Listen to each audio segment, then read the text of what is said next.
Hello my dear student, this is your Tripathi sir UPSC वाले। आज मैं आपके साथ डिस्कस करूंगा कि वर्ल्ड वॉर फर्स्ट के क्या कारण थे। तो देखिए, वर्ल्ड वॉर फर्स्ट के बहुत सारे कारण हैं। पहले आप ये समझ लीजिए कि वर्ल्ड वॉर फर्स्ट कितना भयंकर था, इसे ग्लोबल वॉर के नाम से क्यों जाना जाता है। रीजन है उसके पीछे, क्योंकि 1.7 करोड़ लोग मारे गए थे, स्पेशली मिलिट्री के लोग। 2 करोड़ मिलिट्री के लोग घायल हुए थे और नियर अबाउट 6.5 करोड़ लोग टोटल मारे गए थे, जिसमें सिविलियन और मिलिट्री मिला के। तो आप सोच सकते हैं कि कितना भयंकर जो है वर्ल्ड वॉर फर्स्ट रहा होगा। लेकिन वर्ल्ड वॉर जो सेकंड है वो वर्ल्ड वॉर से और भी भयंकर था, क्योंकि आपको पता है कि उस टाइम अमेरिका ने जो है जापान के 2 शहरों पे जो है कि परमाणु बम से हमला किया था। लेकिन उससे पहले वर्ल्ड वॉर फर्स्ट जो है आपका जो है एज अ ग्लोबल वॉर के नाम से जाना जाता है। मैं आज आपके साथ डिस्कस करूंगा कि क्या कारण थे और इमीडिएट कॉज क्या था वर्ल्ड वॉर फर्स्ट का। तो देखिए, मेन इसमें जो है अगर आप देखें तो जो वर्ल्ड वॉर फर्स्ट है वो 28 जुलाई 1914 में स्टार्ट हुआ और 11 नवंबर 1918 में खत्म हुआ। तो टोटल नियर अबाउट 4 साल चला। और इस वॉर को हम ग्रेट वॉर भी बोलते हैं एंड ग्लोबल वॉर भी बोलते हैं। और इसमें जो मेनली जो है कि 2 ग्रुप बने थे।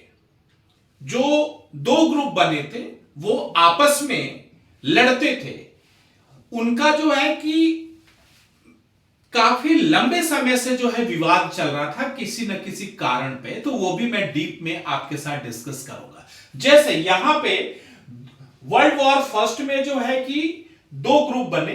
पहला ग्रुप एलाइड पावर एंड दूसरा ग्रुप आप देख रहे हो सेंट्रल पावर। एलाइड पावर में जो मुख्यतः 4 कंट्री थी, उसमें फ्रांस था, रसिया था, ब्रिटेन था और बाद में 1917 में यूएसए भी जुड़ गया। और जो आपका सेंट्रल पावर था उसमें जो है Germany, Austria Hungarian Empire, Ottoman Empire and Bulgaria. जो ओटोमन एम्पायर है आज का टर्की है, आप समझ लीजिए, ठीक है। और जो मेन कारण थे कि भाई क्यों वर्ल्ड वॉर फर्स्ट हुआ, तो उसके जो मेन कारण थे वो 4 कारण थे। पहला कारण क्या था? मिलिट्रिज्म। क्योंकि जो उस टाइम का जो सुपर पावर थे ब्रिटेन, अमेरिका और जर्मनी, वो अपनी मिलिट्री को बढ़ा रहे थे। उनको ये पता चल गया था कि जिसकी मिलिट्री जितनी स्ट्रांग होगी, चाहे आर्मी में आप नेवल कह लो या जो है लाइक एयरफोर्स कह लो, जो जितनी स्ट्रांग जिसकी मिलिट्री होगी वही जो है दुनिया पे राज करेगा। तो वर्ल्ड वॉर से पहले कुछ ऐसे सुपर पावर थे जो अपनी मिलिट्री को जो है कि बढ़ाना चाह रहे थे। तो ये भी एक ऐसा जो है कि कारण बना कि मोस्ट सुपर पावर, जिसमें जो सुपर पावर थे ब्रिटेन, अमेरिका एंड जर्मनी थे। दूसरा जो कारण था अलायंस सिस्टम था। अलायंस सिस्टम मतलब कि आप ये समझो कि मेरा कोई दोस्त है और उस दोस्त का कोई तीसरा दोस्त है, हम तीनों ने दोस्ती कर ली और हमने ये डिसाइड किया कि हम म्यूचुअली एक दूसरे की सहायता करेंगे अगर कोई चौथा हम पे क्या करेगा, आक्रमण करेगा। तो वर्ल्ड वॉर फर्स्ट से जो है कि ये सिस्टम बन गया था एक अलायंस सिस्टम। उसमें जो 2 सिस्टम था वो बहुत ही प्रमुख था, जिसमें पहला सिस्टम था क्या, ट्रिपल अलायंस, जो 1882 में बना। और वो किसके किसके बीच में बना? उसमें मेनली जो है कि 3 कंट्री थे। कौन से? Austria Hungarian Empire, Italy and Germany. इन्होंने 1882 में एक ट्रिपल अलायंस बनाया और आपस में एक समझौता किया कि हम एक दूसरे की सहायता करेंगे। और दूसरा जो अलायंस बना उसका नाम था ट्रिपल इंटेंट अलायंस। ये 1907 में बना और इसके जो मेजर जो 3 कंट्री थे जिनके बीच में ये अलायंस बना, उसमें था फ्रांस, ब्रिटेन, रसिया। तो ये जो एक अलायंस सिस्टम बना ये भी वर्ल्ड वॉर फर्स्ट का एक कारण बना। और जो आपका तीसरा मेन कारण रहा जिसको हम बोलते हैं नेशनलिज्म। नेशनलिज्म मतलब कि पहले क्या होता था कि अब देखिए वर्ल्ड वॉर से फर्स्ट जो है कि ऑल ओवर द ग्लोब, पूरे ग्लोब में जो है कि क्राउन की सरकार थी। क्राउन की सरकार मतलब ये समझो कि राजा महाराजाओं की ये क्या थी, सरकार थी। मतलब वहां पे डिक्टेटरशिप चलता था, मतलब राजा ने जो कह दिया वही होगा, वो प्रजा की नहीं सुनते थे। तो कहने का मतलब क्या है कि राजा जो है अपने प्रजा से बोलती थी कि हमें अपनी टेरिटरी को क्या करना है, बढ़ाना है। तो उस टेरिटरी को बढ़ाने के लिए वो दूसरे छोटे छोटे कंट्री को क्या करते थे, एक्वायर करते थे, उसको क्या करते थे, कॉलोनी बनाते थे। जैसे आपको भी पता है कि जो ब्रिटेन क्राउन था उसने जो है भारत को अपनी एक कॉलोनी बनाई एंड देन वहां से क्या है कि नेचुरल रिसोर्सेस और जो है सस्ता मैन पावर का यूज किया अपने यहां। तो ये समझिए कि हम जो है लाइक एक तरीके से क्या थे, हम अंग्रेजों के गुलाम थे, ठीक है। लेकिन ऐसा नहीं है, हम भी जो है कि लाइक इंडिया भी पार्टिसिपेट किया था, लेकिन हम तो क्या थे, अंग्रेजों के गुलाम थे। इसलिए अंग्रेजों की तरफ से हम क्या किए थे, लाइक जो है कि वर्ल्ड वॉर फर्स्ट में पार्टिसिपेट किए थे। तो जो तीसरा कारण था वो नेशनलिज्म था। चौथा कारण जो था इंपेरियलिज्म। मतलब इंपेरियलिज्म मतलब ये होता है कि जैसे कि हम छोटे छोटे कंट्री को एक्वायर कर लेंगे, उसको हम अपनी कॉलोनी बना लेंगे, कॉलोनी बना के जो है हम अपने टेरिटरी को बढ़ाते रहेंगे एंड क्या होगा, वहां के नेचुरल रिसोर्सेस और जो भी मैन पावर हैं, जो वहां के लेबर हैं, उनको हम एक्सप्लॉइट करेंगे। तो मेनली जो है कि ये चार कारण थे किसके, वर्ल्ड वॉर फर्स्ट के। और देखिए एक इमीडिएट कॉज भी था।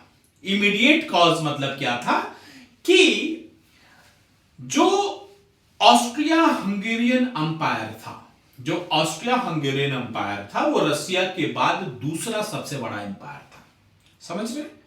तो जो उसके प्रिंस थे और जो उनकी क्वीन थी, वो दोनों लोग जो है कि एक दौरे पे गए, घूमने गए, और वहां पे एक जो है लाइक 20 साल के से कम एज के एक लड़के ने क्या किया, उनका मर्डर कर दिया, ठीक है, जिसका नाम था प्रिंस गुरवल्ले।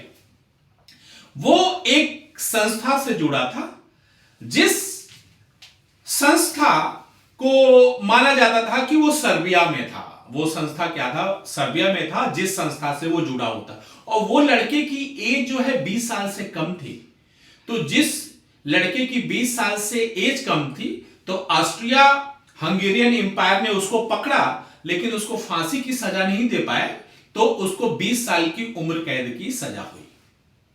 तो जो ऑस्ट्रियन हंगेरियन एम्पायर था उसको ये लगा कि ये जो मींस एक्सीडेंट हुआ है, मतलब उनके राजा रानी को मारा गया है और ये सर्बिया का एक संगठन ने किया है, तो क्या किया उसने, जो है सर्बिया पे आक्रमण कर दिया।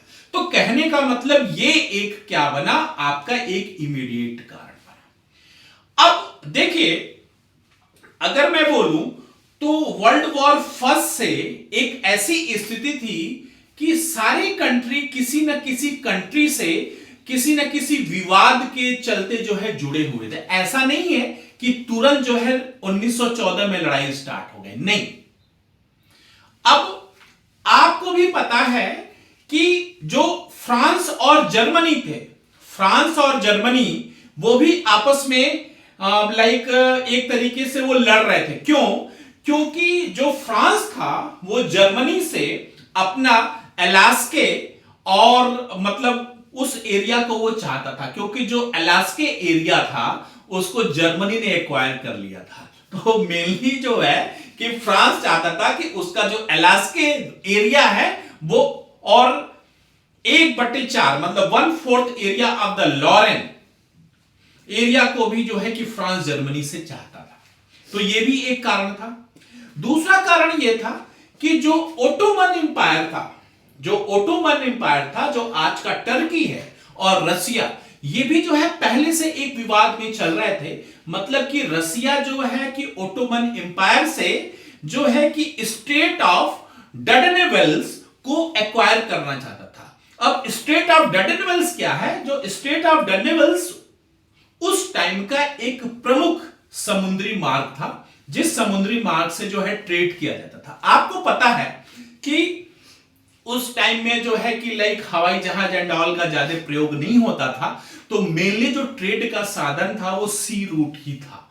तो जो रसिया था वो ब्लैक सी को एक्वायर करना चाहता था। वो चाहता था कि जो एक उसको रूट मिले, एक पैसेज मिले, उस पे उसका अधिकार हो। इसलिए जो है कि रसिया जो है ओटोमन एम्पायर से स्टेट ऑफ डर्डेनेल्स को एक्वायर करना चाहता था। तो अब आप देखिए, अगर आप इसमें देखेंगे तो इस ओटोमन एम्पायर से रसिया की लड़ाई थी।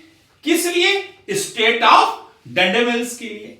दूसरी जो लड़ाई थी किसके साथ थी? फ्रांस और जर्मनी के साथ थी। अब देखिए ये दोनों क्या हैं? अपोजिट कैंप में। तो फ्रांस और जर्मनी को लेकर लड़ाई थी, क्योंकि जो फ्रांस था वो जर्मनी से अपना जो है अलास्क और 1/4 किसका? लॉरेन का हिस्सा चाहता था। तो एक तरह से ये मानिए कि ये विश्व युद्ध सिर्फ उसके कारण नहीं हुआ था कि उस छोटे से बालक ने जो है, जो 20 साल से कम था, उसने शूट कर दिया और तुरंत लड़ाई हो गई। नहीं। क्यों? क्योंकि पहले से एक अलायंस सिस्टम बना ही था। मैंने आपको एक्सप्लेन किया ना कि एक अलायंस सिस्टम पहले से बना हुआ है। अब वो अलायंस सिस्टम पहले से बना हुआ तो सब एक दूसरे के दोस्त हैं। यहां पे जो है कि छोटे छोटे विवाद पहले से ही हैं। तो कहने का मतलब ये सब मिला के वर्ल्ड वॉर फर्स्ट का जो है कारण बना, और उसमें रिजल्ट ये हुआ। अब देखिए, मैंने आपको ये भी बताया कि उस टाइम जो है क्राउन की सरकार होती थी। अब क्राउन की सरकार होती थी तो मेनली सिर्फ जो है कि 3 ऐसे कंट्री थे जो वर्ल्ड वॉर फर्स्ट से पहले जो डेमोक्रेटिक थे। कौन था? एक फ्रांस था, एक स्विट्जरलैंड था, एक सन मैरिको था। ठीक है, तो ये जो 3 कंट्री हैं यही डेमोक्रेटिक थे।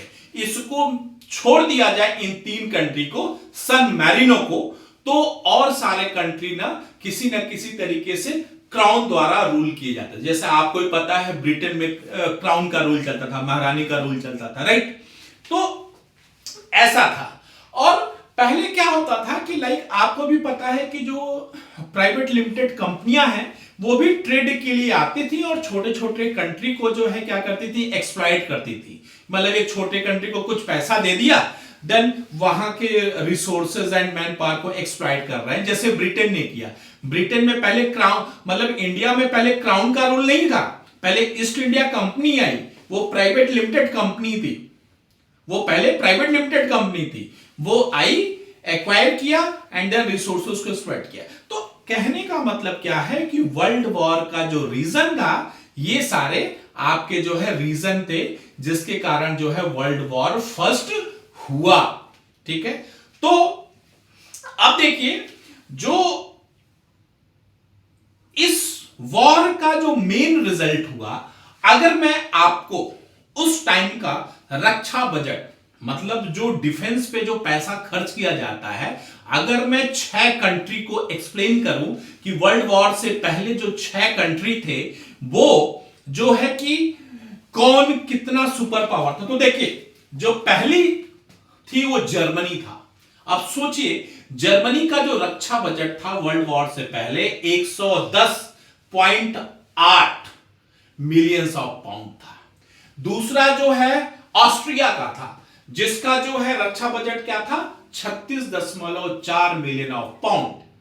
ठीक है, ऑस्ट्रिया हंगेरियन एम्पायर का। फ्रांस का 57.4, ग्रेट ब्रिटेन का 76.8 एंड इटली का 28.2। तो आप इस रक्षा बजट से भी एक एनालिसिस कर सकते हैं कि ग्रेट ब्रिटेन का जो था 76.8 और जर्मनी का क्या था? 110.8। तो ये जो जर्मनी और जो ग्रेट ब्रिटेन थे उस टाइम के, अब इसमें मैंने यूएसए को मेंशन नहीं किया है क्योंकि यूएसए वर्ल्ड वॉर में 1917 में एंट्री किया था, जबकि वर्ल्ड वॉर जो है 1914 में स्टार्ट हुआ था। तो ये लास्ट में एंट्री किया था इसने, इसलिए मैंने जो है इसमें यूएसए का बजट डिस्कस नहीं किया है। तो मेनली उस टाइम पे जो आपके थे मेजर पावर में जर्मनी था, ग्रेट ब्रिटेन था, और आप रशिया को कैसे भूल सकते हो, रशिया तो उस टाइम में सुपर पावर था। आप देखिए जर्मनी के बाद जस्ट जो है रशिया का रक्षा बजट है 88.2। तो कहने का मतलब क्या है, ये जो 6 कंट्री थी, Germany, Austria Hungarian Empire, France, Great Britain, Italy and Russia, ये जो है उस टाइम में पूरे ग्लोब पे राज करना चाहते थे। वो अपने जो इंपेरियलिज्म जो कॉन्सेप्ट है कि दूसरे कंट्री को एक्वायर करो, उनको अपनी कॉलोनी बनाओ, उनके रिसोर्सेज को यूज करो, और उनके वहां से जो है कि जो चीप लेबर मिलता है उसको अपने कंट्री में यूज करो, इंडस्ट्रियलाइजेशन के लिए यूज करो। तो कुल मिला जुला के जो है जो वर्ल्ड वॉर फर्स्ट है, वर्ल्ड वॉर फर्स्ट का जो मेन रिजल्ट हुआ, आउटकम हुआ कि जो सेंट्रल पावर है वो हार गया, और जो सेंट्रल पावर हारा उसमें जो जर्मनी था, जर्मनी सबसे बड़ा विक्टिम था। क्यों? क्योंकि जर्मनी इस सेंट्रल पावर में सबसे जो है ताकतवर कंट्री था, और जब एलाइड पावर्स ने सेंट्रल पावर्स को हराया वर्ल्ड वॉर फर्स्ट में, तो जो है सबसे ज्यादा नुकसान आर्थिक रूप से और हर तरीके से जर्मनी का नुकसान हुआ। तो आप ये समझो कि जर्मनी के साथ जो है जब वर्ल्ड वॉर फर्स्ट का मतलब एंड हुआ, तो एक ट्रीटी हुआ 1919 में, क्योंकि 1918 में तो ये हो गया, 1919 में एक संधि हुआ जिसे हम ट्रीटी ऑफ वर्सलीज कहते हैं। और वो जो ट्रीटी ऑफ वर्सलीज है वो ऐसी ट्रीटी थी कि जिसमें जो है कि पूरे युद्ध का जो खर्चा था वो जो है कि जर्मनी से वसूल किया जाएगा। और आपको पता है उसकी जो पहली किस्त है 1921 में जर्मनी ने स्टार्ट किया देना, और अभी लास्ट 2010 में उसने उसका लास्ट पेमेंट किया। तो आप सोचिए जर्मनी ने जो है कि कितना सहा है, ये जो ग्रेट पावर थे उसके ऊपर कितना इकोनॉमिक सैंक्शन लगाए थे। इवन ये भी लगाया था कि लाइक वो अपनी मिलिट्री नहीं बना सकते, अपना जो है कि चीजों, बाद में जो है कि लाइक इस समझौते को थोड़ा सा नॉर्मल किया गया कि भाई लाइक अपनी नेवल आर्मी जो है कि जर्मनी बना सकता है। अब ये जो नेवल आर्मी बना सकता है, तो फिर फ्रांस ने देखा कि भाई ये तो अपना नेवल आर्मी बना रहा है और ये बहुत ताकतवर हो रहा है, तो फ्रांस डर गया। एंड इवन ट्रीटी ऑफ जो वर्सलीज है जो 1919 में साइन किया गया, जिसमें जो है सारा खर्चा, सारा इकोनॉमिक सेक्शन, सब कुछ जो है जर्मनी पे लगाया गया, यही जो है सेकेंड वर्ल्ड वॉर का रीजन बना। और हम नेक्स्ट लेक्चर में आपके साथ जो है सेकेंड वर्ल्ड वॉर ही डिस्कस करेंगे। Okay, thank you very much for, okay, thank you very much.